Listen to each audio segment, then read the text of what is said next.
Connecting the Thrustmaster T248 to an Xbox is a simple process, but there are a few key steps to get it working properly. First, make sure your Xbox console is powered on.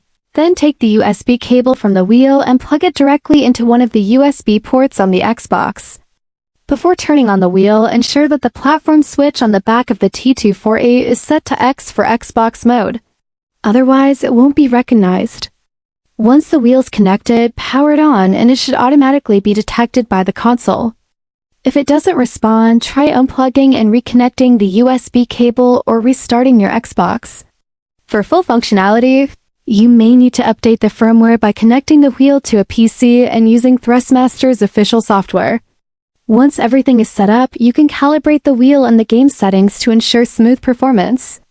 After completing these steps, the Thrustmaster T248 should be fully functional on your Xbox, ready to enhance your racing experience.